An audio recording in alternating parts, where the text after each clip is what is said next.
Bonjour, bienvenue à Home Run, Patrice Groslo, propriétaire de McGill Immobilier Engel Volkers. Je suis aujourd'hui avec Yilou, notre courtier chez Engel Volkers. Bonjour Yilou, comment vas-tu? Bonjour Patrice, ça va bien toi? Ça va bien. Écoute, Yilou, on a quelque chose en commun. Nous, on est allés à la même école secondaire, le merveilleux collège Jean-Eudes.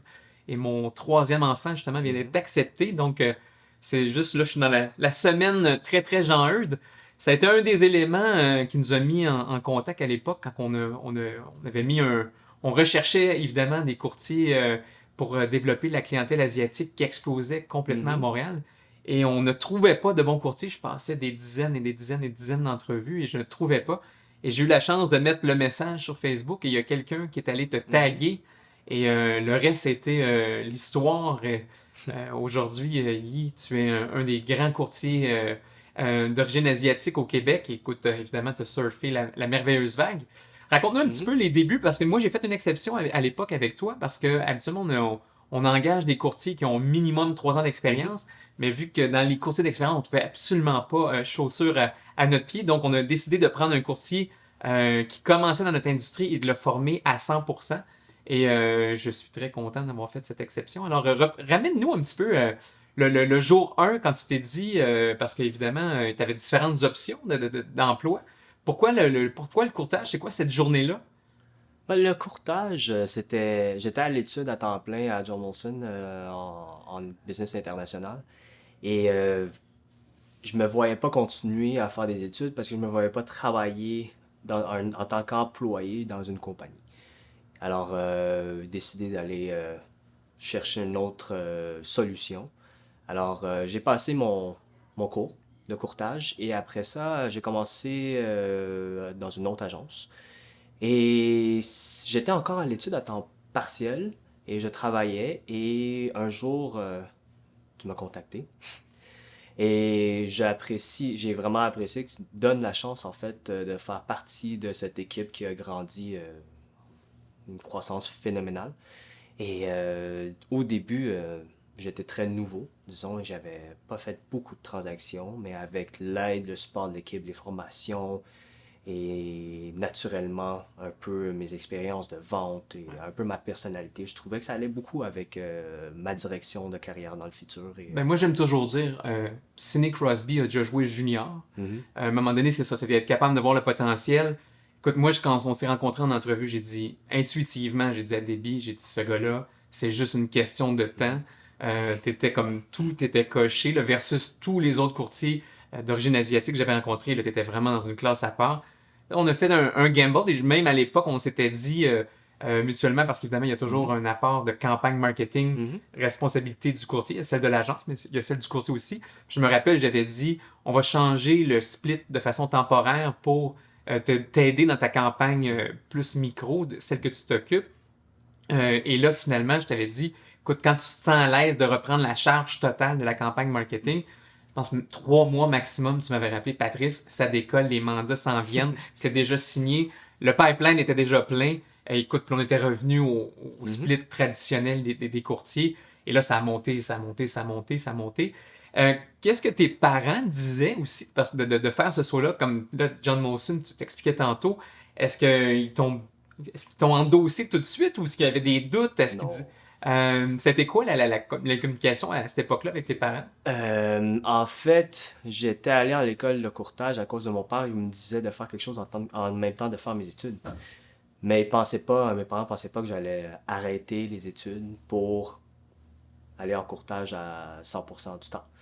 Et au début, c'est sûr qu'il était beaucoup moins accueillant, il était moins ouvert à l'idée que je suis un courtier pour tout le reste de ma vie, disons. Mais quand, justement, tu dis, quand le micro est devenu un peu plus comme un macro, Ouais. ils ont commencé à l'accepter très vite. Ouais.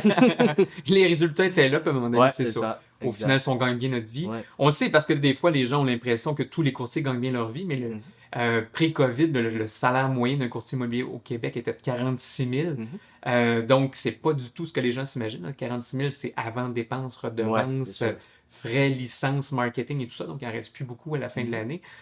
Donc, c'est sûr que le réflexe parental était tout à fait logique par rapport aux moyennes. Mais justement, ça a été rapide avant que tu sois dans des très bons résultats. Je sais que là, tu as une conjointe, tu as 2 merveilleux enfants, on vous suit d'une famille parfaite. Je vous vois là, sur les médias sociaux, on appelle les enfants d'Instagram. Là. Ils sont toujours bien habillés, ils sont toujours tellement mignons. Ouais, ça, Et c'est tout ça, Alex. oui, ta conjointe là, Ouais, qui a l'œil visuel, l'œil graphique, on Ouais. dirait. Mais écoute, tu vis, là, comme on dit, le rêve de tout Mhm. courtier. Là, ça va être excessivement bien pour toi. Point de vue courtage, comment ça va? Comment ça en ce moment? Parce qu'avec le COVID, évidemment, tu avais un apport quasiment majoritaire d'une clientèle Mhm. asiatique. En ce moment, on le sait qu'il n'y a pas de visa pour Mhm. même venir juste comme visiteur. Donc, comment on fait pour gérer son courtage quand 100% de sa clientèle est étrangère? Mhm. Mais dans le fond, il y a comme une, pas un mythe, mais un peu que tout le monde pense que les personnes asiatiques qui achètent à Montréal, on parle du Québec, là, ce sont des acheteurs qui sont 100% étrangers. Normalement, je dirais dans la majorité des cas, c'est pas vraiment la réalité. La réalité, c'est que les personnes sont soit déjà ici ou ils planifient de venir ici dans les prochaines années, Ouais. ou que ce soit pour des proches, leurs enfants pour étudier. Alors, ce sont des personnes qui connaissent déjà un peu Montréal.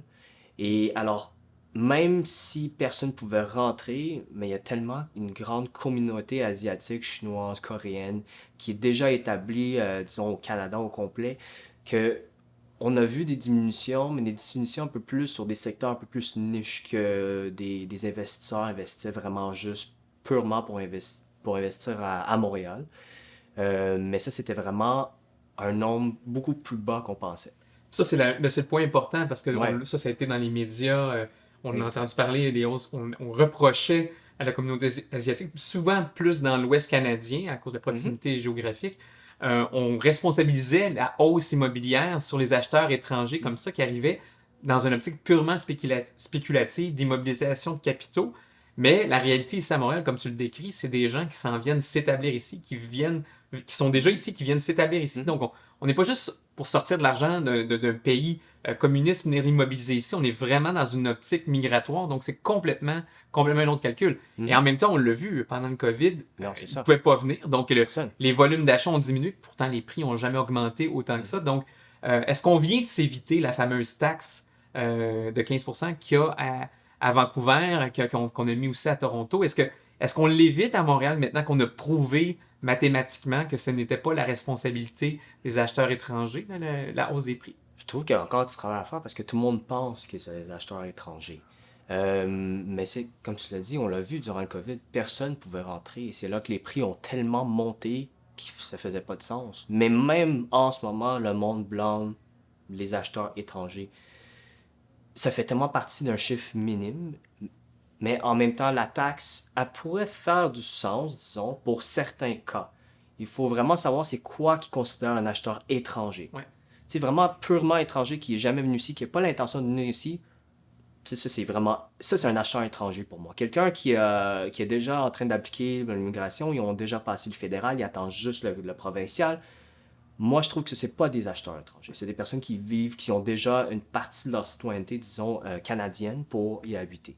Mais donc, est-ce que c'est pas la mauvaise solution à un faux problème? Au fond, est-ce que, on le décrit, la hausse des prix est tellement complexe, il y a tellement d'éléments dans la formule Mhm, que c'est juste un mini-élément.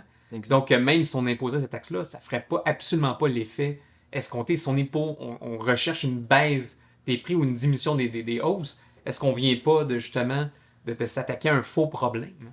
Bah, à Montréal, je crois que oui, on s'attaque à un faux problème, surtout parce que aller chercher ces taxes-là, aller les rembourser potentiellement, comme à Toronto, il y a des programmes dépendant combien de taxes, après combien d'années que si tu t'établis ici, là, tu peux avoir le taxe.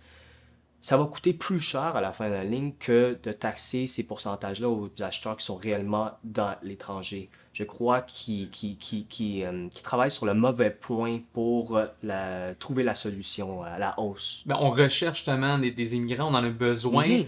On en parle, on a tu sais, manque de main-d'œuvre de façon comme jamais. Là, Mhm. notre pyramide Ouais. québécoise devient plus un losange. Ça prend des gens pour venir, en guillemets, filer ce système-là. Et la seule option, c'est l'immigration. Mhm. Donc, justement, comme tu le dis, quelqu'un qui s'en vient immigrer ici sur une vie va contribuer à la société québécoise de façon nettement plus efficace qu'une surtaxe sur un seul achat Ouais. pseudo-spéculatif. Là. Je suis Ouais. 100% d'accord avec toi. Mais aussi les immigrants, quand ils viennent ici, je parle pour ma situation aussi parce que nous, on est des immigrants de première génération. Tu es arrivé ici, tu avais quel âge? Ouais, j'avais 5 ans. 5 ans? 5 ans. Ok.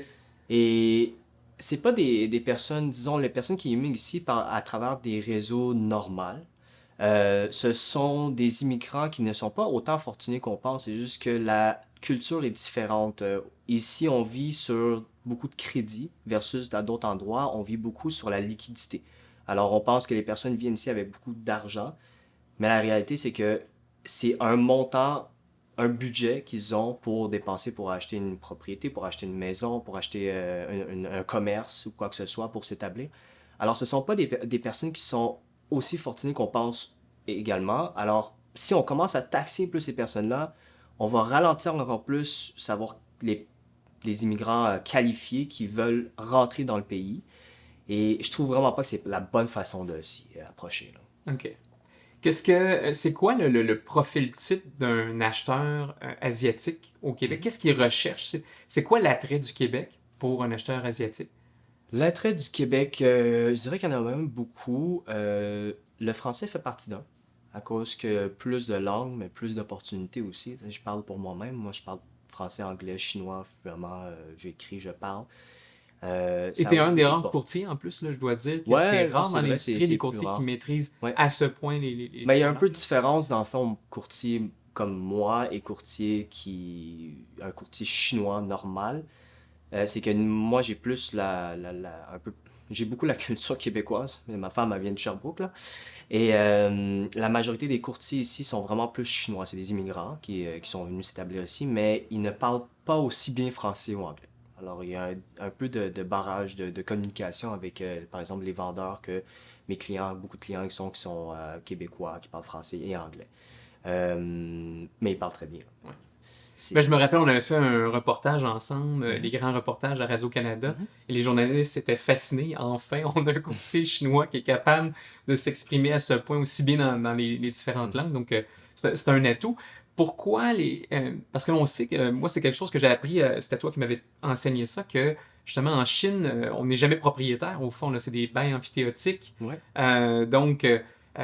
Pour la communauté chinoise qui arrive au Québec, le fait d'être propriétaire, que ce soit, on peut se le passer Mhm. de génération en génération, là, c'est complètement une autre philosophie face à l'immobilier. Là. Ouais, c'est différent. Parce que c'est un pays communiste. Alors, ils vendent pas les terrains. Les terrains appartiennent au pays. Et c'est des bails pour longtemps, mais ils peuvent quand même le reprendre n'importe quand. Alors, Mais c'est très différent. comment ils vivent justement ce stress-là? Est-ce que tu sens que tes acheteurs ont une crainte que le gouvernement chinois change ses positions philosophiques au fil des années? Ou est-ce qu'ils gardent un attache en Chine où il y en a qui font vraiment un transfert total, familial et tout ça? Ou la plupart gardent un attache quelconque Ça dépend de avec... leur situation. OK. Parce que sortir de l'argent de la Chine, c'est pas évident. On le sait. Et les personnes qui sont capables, normalement, ils vont peut-être garder un peu en Chine, mais la majorité de leur liquidité, disons, va être en dehors du pays. C'est pour ça qu'ils investissent beaucoup, parce que la Chine, en étant un État communiste, les lois, les règlements, ils changent du jour au lendemain comme ça. Il n'y a pas besoin de passer par la bureaucratie d'un pays démocratique pour changer des lois. Alors, la population craint beaucoup les changements rapides qui peuvent On l'a affecter vu, tout c'était ça. Exactement. Je Je me me vois rappelle en beaucoup, là. projet immobilier, il y avait les fameux les transferts de cartes de crédit ou tout ça Mhm. qui était autorisé. Et à un moment donné, ça a été coupé en Mhm. 24 heures. C'était fascinant à quelle vitesse Ouais. que les dépôts ne pouvaient plus se faire par carte de crédit, tout ça. Donc, c'est un gouvernement qui est capable de réagir excessivement vite. Mhm. En ce moment, on le voit avec les visas, on en parlait tout à l'heure. Est-ce que c'est un précurseur de d'autres mesures restrictives pour garder les capitaux dans le pays ou quoi que ce soit? Est-ce que tu sens des choses? Est-ce que des gens, des acheteurs te parlent de choses? Est-ce qu'ils sont à l'aise de te parler de ces choses-là? De communiquer par écrit ces choses-là? Comment tu fais pour avoir cette information-là? La famille, les clients, les amis, ça change beaucoup, mais même par province, c'est différent aussi. Et j'ai beaucoup de clients de Hong Kong aussi parce que c'est très différent de la Chine, c'est pas les mêmes règles. Euh, Ils sont un peu plus disons, ils sont plus ouverts à me parler à moi à cause que je ne suis pas 100% chinois. Ça démontre un peu disons, leur, qu'est-ce qu'ils craignent en Chine. C'est les courtiers en Chine sont un peu plus, disons, malhonnêtes, qui travaillent un peu moins dans la bonne déontologie du courtage.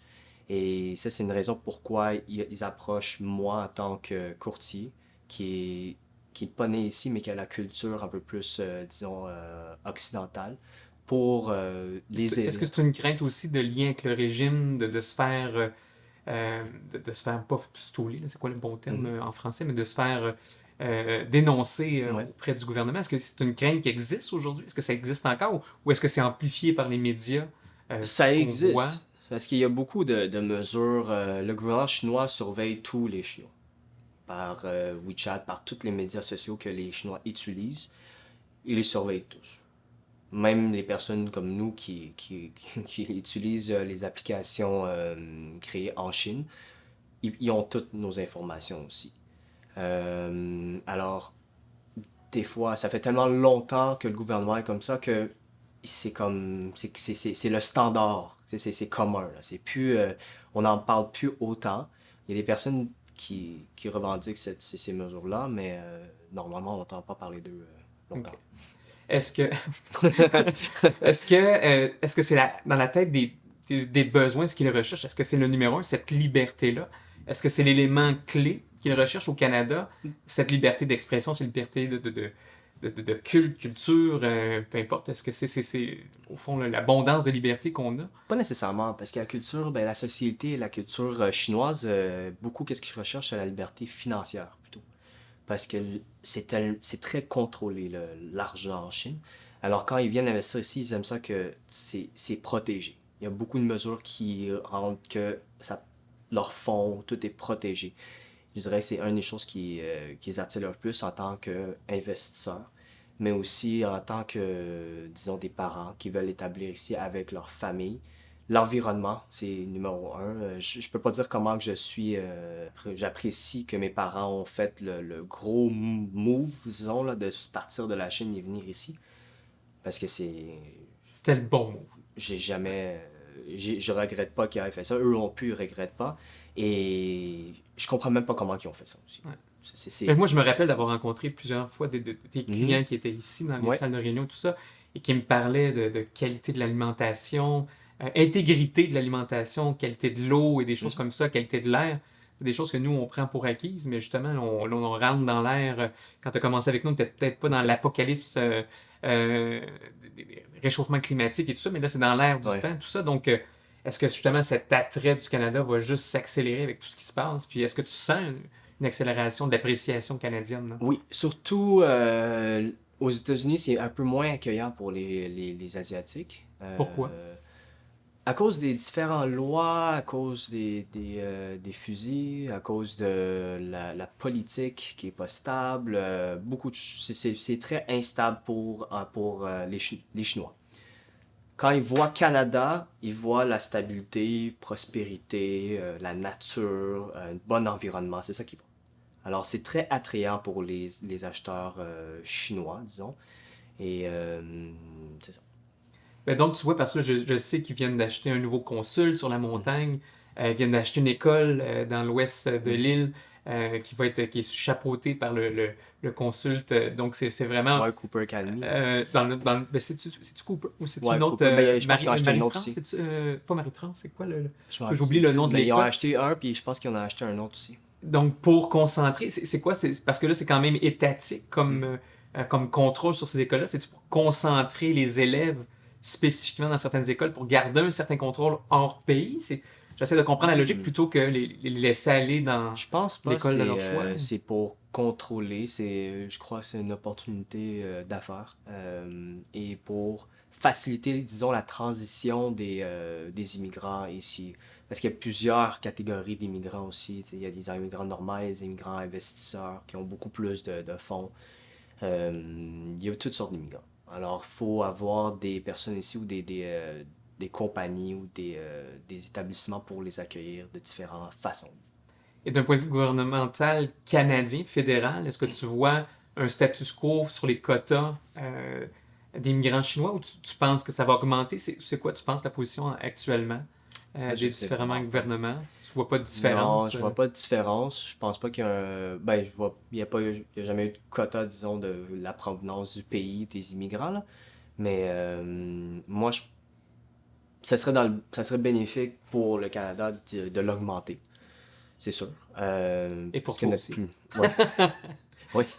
Mais plus parce que ici, la population est tellement basse, comme si le manque de main-d'œuvre, et si la Chine est bonne à quelque chose, c'est créer de la main-d'œuvre. Alors, la majorité des personnes en Chine ont leurs études en très haute calibre, Ouais. disons, en Ben, je pense ingénierie, qu'on tout a, ça. le Canada, on a le plus haut taux de diplomation Mhm, de nos immigrants après l'Australie ou Nouvelle-Zélande et tout ça. mhm, Donc, évidemment, on a c'est ça, une immigration très, très qualifiée.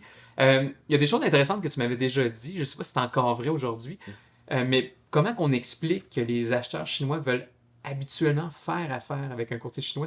C'est propre, ça n'existe pas avec les Italiens ou les autres nationalités.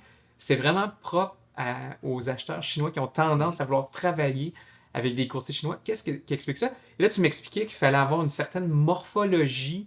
Il y a un esthétisme quelconque. Il faut avoir l'air, entre guillemets, Mhm. chinois. Il faut avoir encore un certain lien avec la Chine, famille ou quoi que ce soit. Ou sinon, tu es complètement un expat et tout ça. Donc, Mhm. c'est quoi les règles du courtier parfait là, qui coche toutes les cases là, requises pour...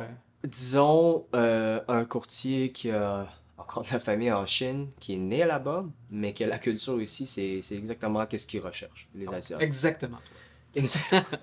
Parce que aussi, il faut comprendre, tu sais, je t'avais dit un peu plus tôt que c'était, ils font un peu moins confiance au service de l'industrie en Chine. Et quand ils viennent ici, comment dire, c'est jour et la nuit. C'est vraiment pas la même chose. Mais ça aussi, ça amène beaucoup de travail pour les courtiers ici. Par exemple, des courtiers chinois. Euh, les acheteurs chinois sont très exigeants. Beaucoup plus exigeants que les acheteurs normaux À quel niveau? d'Amérique. Niveau en tant que... il y a des points que on peut comprendre. Par exemple, ils viennent dans un nouveau pays, nouvel environnement complètement. Alors, on n'est pas juste leur courtier, mais à travers de ça, on devient leur ami, on devient leur guide, on devient leur personne de contact pour les références de toutes sortes, que ce soit comptable, que ce soit immigration, que ce soit pour les écoles, que ce soit pour les autos, n'importe quoi.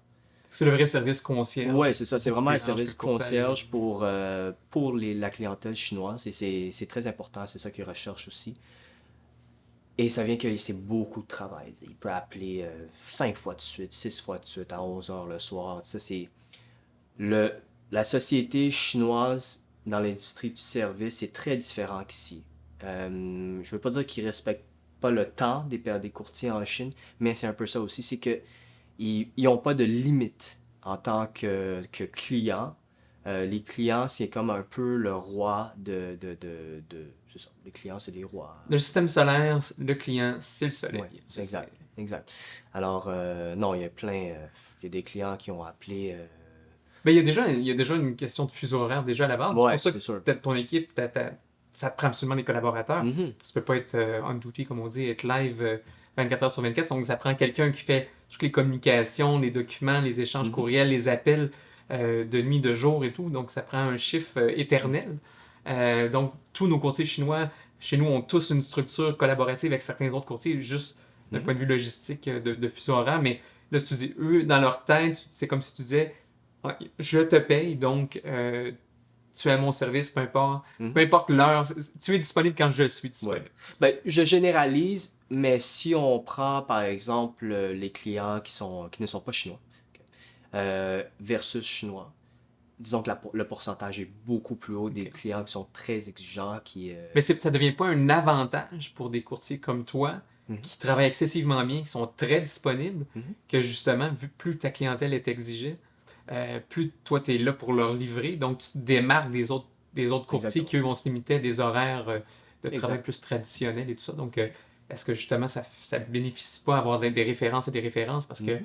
bon, l'acheteur, il dit, il est toujours disponible, il répond toujours et tout ça. Donc, au final, ça fait plus de ventes, plus de commissions Oui, pour ça toi. c'est très important parce que nous, on répond aux messages dès qu'on se lève jusqu'à 30 secondes avant d'aller dormir. On répond à des messages à des clients tout le temps, tout le temps, tout le temps. Donc, d'un point de vue marché, toi, tu penses qu'on retourne dans un volume pré-COVID? La même chose, supérieure, comment tu vois les prochaines années au niveau de la clientèle asiatique? Je pense que ça va recommencer. Là, on a une diminution, disons, de personnes qui arrivent au Canada à cause des visas, à cause de la situation mondiale. Je crois que ça va continuer à augmenter. Et je pense que ça va quand même monter en une façon drastique, là. OK. Donc, c'est ça. En ce moment, il y a comme un Ouais. résiduel de gens qui étaient déjà arrivés Ouais. pré-COVID. C'est eux avec qui vous avez travaillé très localement. Mhm. Mais là, dès que comme on dit, que les portes vont s'ouvrir, que les frontières vont se déverrouiller, là, toi, tu penses que tes meilleures années de courtage sont pas derrière toi, sont devant toi. Exactement. Mais toi, exactement, tu es très très jeune aussi pour avoir été aussi haut dans l'industrie. Et la beauté de notre industrie, c'est qu'on vieillit bien dans cette industrie-là. Souvent, les courtiers qui roulent le plus ont un certain âge. Ou qu'on vieillit Donc, pas du tout. le cliché. Ouais. Oui, Yilou a 55 ans, pour ceux Ouais. qui se le demandaient. Non, mais est-ce que tu penses, tu sais, dans l'industrie longtemps, est-ce qu'il y a une volonté de même voir ses enfants un jour se joindre à tout ça? Je crois que je vais être dans l'industrie jusqu'à temps que j'aime plus ça. Et je vois pas vraiment un moment proche que je vais arrêter à être courtier dans l'industrie. Dans l'industrie. Ouais. Écoute, mais c'est super intéressant, c'est toujours fascinant, puis c'est tellement d'actualité, on le voit partout, on a toujours vu la couverture médiatique. Comment t'expliques pourquoi qu'on parle autant de la clientèle asiatique et non pas d'autres nationalités? Parce qu'il y a quand même des volumes importants qui viennent de plein d'autres destinations. Pourquoi, à ce point, la clientèle asiatique a une couverture médiatique aussi importante? Je crois que c'est vraiment les Asiatiques, c'est à cause que mondialement, ils investissent beaucoup d'argent. Et aussi localement, disons national. À Vancouver, on le voit. En Vancouver, c'est une situation complètement différente que l'Est canadien, Toronto, Montréal, disons. Que il y a beaucoup, un nombre très élevé d'acheteurs chinois comparativement à ici. Je pense que c'est pourquoi ils parlent beaucoup, ils médiatisent beaucoup et aussi parce que le monde réagisse aux acheteurs chinois partout dans le monde.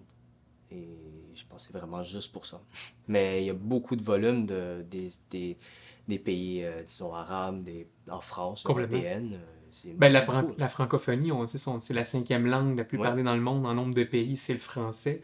Il y a des centaines et des centaines de millions de francophones dans le monde. On est la seule option francophone d'Amérique. Mais je suis agréablement surpris que tu me dises que c'était un des attraits, là, le fait français pour la communauté asiatique. Je pensais pas que ça pouvait être parce qu'évidemment, la langue française, comme le chinois, sont des langues excessivement difficiles à Ouais. apprendre. Donc, je m'étais dit que justement, il y avait un attrait de facilité purement du fait de la langue anglaise. Donc, agréablement surpris d'entendre que. Mais mes voisins, mes nouveaux voisins, justement, qui viennent d'acheter à côté de chez moi, Mhm. viennent d'arriver de Chine et tout ça. Donc, et les enfants, l'école française et tout. Fait que donc, ça vient corroborer ce que tu dis. Ouais, Et tout. non, Donc, c'est. le mythe de l'acheteur chinois qui s'en vient au Québec, transitoire vers Toronto, c'est de moins en moins vrai, ça. Famille, en tant que famille, c'est très rare qu'ils vont aller à Toronto. Ceux qu'on va voir migrer vers Toronto, c'est les étudiants qui sont venus ici. Après ça, ils décident de s'établir au Canada et il y a des personnes qui vont aller à Toronto purement à cause qu'il y a plus d'opportunités d'affaires. Ouais, de business, d'emploi qu'ici. C'est vraiment la seule raison pourquoi ils veulent là. Et j'en parle à beaucoup de mes clients qui ont acheté avec moi dans les années passées. Leurs condos ils sont livrés, mais sont tristes de devoir partir à Toronto ou à Ottawa ou quoi que ce soit pour aller travailler à cause qu'ici, ils ont plus de difficultés à trouver un emploi. Malgré tout ce qu'on entend sur Ouais, euh, exact. c'est pourquoi? Parce que des emplois trop spécialisés, qu'on a besoin de main-d'œuvre, mais qui n'est pas nécessairement. Il n'y a pas une Un peu le corrélation entre la français. demande et l'offre. Ouais, mais ça, c'est un peu le français. Mais là, on va reculer en histoire. C'est les sièges sociaux, tu sais, sont tous à Toronto, mais depuis longtemps. C'est moins vrai que c'était. Ouais, c'est moins vrai que c'était, ils se reviennent. C'est pour Ouais. ça qu'il y a beaucoup d'emplois qui se recréent ici. Mais un peu à cause du français, ça c'est sûr. Et aussi, il y a beaucoup plus de population à Toronto, c'est plus grand, plus de compagnies là, alors beaucoup plus d'opportunités. Yilou, toujours un plaisir d'échanger avec toi, en espérant que nos frontières se réouvrent et que tu connaisses encore des excellentes années comme tu as connues les dernières années. Merci. Au plaisir. Plaisir.